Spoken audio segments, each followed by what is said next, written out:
Bonjour, je souhaite que vous êtes très bien. Dans cette première vidéo, je vous parle sur les 5 lignes que votre patron ne doit jamais croiser.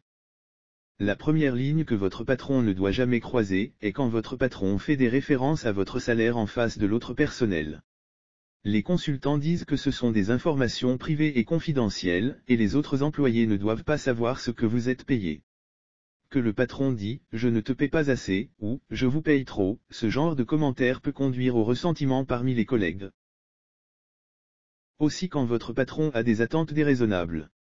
Celui-ci est délicat, car il peut être difficile de déterminer si les attentes du patron sont injustes.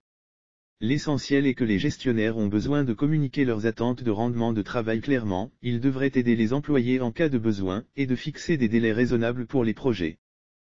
La troisième ligne que votre patron ne doit jamais croiser est quand votre patron partage trop de détails personnels. Vous êtes un employé, pas un thérapeute. Votre patron ne doit pas partager les problèmes ou les détails de leur vie personnelle, même s'il vous considère comme un ami.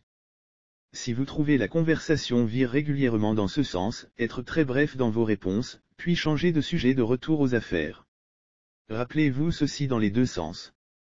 Ne pas apporter vos propres problèmes ou votre vie personnelle au bureau.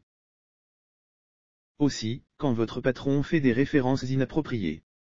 Tout commentaire de votre patron qui vous fait mal à l'aise est probablement l'un qui ne devrait pas avoir été fait.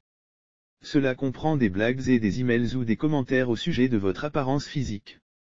Aussi, tout type d'implication que le patron est intéressé par une relation de nature personnelle. Il pourrait également être un procès pour harcèlement sexuel à tente de se produire.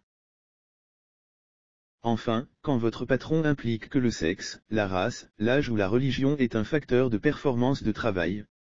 Aucune de ces choses n'ont rien à voir avec votre aptitude à faire le travail, et la suggestion qu'il pourrait n'est pas seulement injuste, elle est discriminatoire.